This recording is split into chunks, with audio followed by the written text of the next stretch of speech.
ଶାଶୁମା ସକାଳୁ ସକାଳୁ କହିଲେ ଅଣ୍ଡା ଆମ୍ଲେଟ୍ ଟିକେ କରିଦେଲୁ ଖାଇବେ। ମୁଁ କହିଲି ହଉ ଠିକ୍ ଅଛି, ଯାଉଛି ବନେଇଦେବି। ଆମ ଘରେ ସବୁବେଳେ ଦେଶୀ ଅଣ୍ଡା ଆଭେଲେବୁଲ୍ ଥାଏ।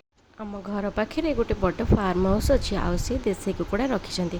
ତାଙ୍କର ସବୁବେଳେ ଅଣ୍ଡା ପୁରା ଆଭେଲେବୁଲ୍। କୁକୁଡ଼ା ଏତେ ଅଛନ୍ତି ଯେ ସବୁବେଳେ ଅଣ୍ଡା ଦେଉଛନ୍ତି। ମୁଁ କ'ଣ କଲି ନା ଗୋଟେ ପ୍ୟାନ୍ରେ କିଛି ସୋରିଷ ତେଲ ପକାଇକି ଅଣ୍ଡା ଦୁଇଟାକୁ ବାଡ଼େଇ ଦେଲି। ଅଣ୍ଡା ଯେତେବେଳେ ବାଡ଼େଇବେ ନା, ଦେଖିବେ ତା'ର ଗୋଟେ ହ୍ୱାଇଟ୍ର ଗୋଟେ ଲେୟାର୍ ଭଳିଆ ଥାଏ। ସେଇଟାକୁ ଯଦି ଆମେ କାଢ଼ିଦେବା ନା, ଆପଣ ଅଣ୍ଡାକୁ ଯେତେ ଟାଇମ୍ ବି ରଖିବେ ସେ ଜମା ବି ଆଇଁଷିଆ ଲାଗିବନି, ଖାଇବା ପାଇଁ ବହୁତ ଭଲ ଲାଗିବ। ଆପଣମାନେ ଯଦି ଟିଫିନ୍ ବକ୍ସରେ ବି ଦେଉଛନ୍ତି, ଥଣ୍ଡା ହେଇଗଲେ ଜଣେ ଜଣେ କୁହନ୍ତି ନା ଆଇଁଷିଆ ଲାଗୁଛି, ଏଇଟା ଜମା ବି ଲାଗିବନି। ଦେଖନ୍ତୁ, ମୁଁ ଆପଣମାନଙ୍କୁ ହାତରେ ସେଇଟା କାଢ଼ିକି ଦେଖାଉଛି। ଏଇ ପାର୍ଟଟା ଯଦି ଆପଣମାନେ କାଢ଼ିଦେବେ ନା, ଅଣ୍ଡା ଜମା ବି ଆଇଁଷିଆ ଲାଗିବନି।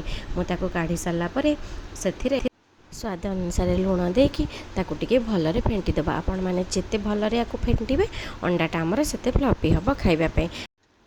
ଅଣ୍ଡା ଫେଣ୍ଟି ସାରିବା ପରେ ସେପଟେ ଗ୍ୟାସ୍ରେ ଯେଉଁ ପ୍ୟାନ୍ ବସାଇଥିଲି ସେଇଟା ବି ଗରମ ହେଇଗଲାଣି। ବେଶୀ ଗରମ କରିବେନି।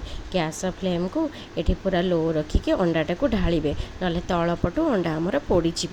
ଦେଖନ୍ତୁ, ମୁଁ ଏଠି ଢାଳି ସାରିଲା ପରେ ଅଣ୍ଡାକୁ ଚାରିପଟକୁ ଟିକେ ଆଉ ଟିକେ ସ୍ପ୍ରେଡ଼୍ କରିଦେଲି। ଏଇଠି ଅଣ୍ଡା ଯେତେବେଳେ ଟିକେ ଟିକେ ହେଇ ଆସିଲା ତଳପଟୁ, ମୁଁ କ'ଣ କଲି ନା ସେଥିରେ କାଟିକି ରଖିଥିବା ଗାଜର ଗୋଟେ ଦେଇଦେଲି, ଆଉ ଟିକେ ଧଣିଆ ପତ୍ର ଦେଇକି ତାକୁ ଟିକେ ଏମିତି ସଜେଇ ନେଲି।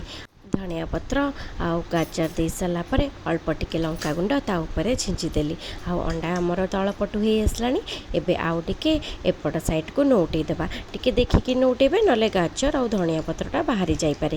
ମୁଁ ନଉଟେଇ ଦେଇ ସାରିଲା ପରେ ଯେତେବେଳେ ମୋର ଅଣ୍ଡା ଆମ୍ଲେଟ୍ ହେଇଗଲା, ମୁଁ ନେଇକି ଶାଶୁମାଙ୍କୁ ଧରେଇଦେଲି। ଆଉ ଶାଶୁମା ଆକୁ ଦେଖିକି ପୁରା ଖୁସି, କହିଲେ ଆକୁ ଦେଖିକି ତ ମୋ ପେଟ ପୁରି ଯାଉଛି, ମୁଁ ଖାଇବି କ'ଣ, ବହୁତ ବଢ଼ିଆ ହେଇଛି। ମୁଁ କହିଲି ହଉ ମମି, ଠିକ୍ ଅଛି, ଥ୍ୟାଙ୍କ ୟୁ।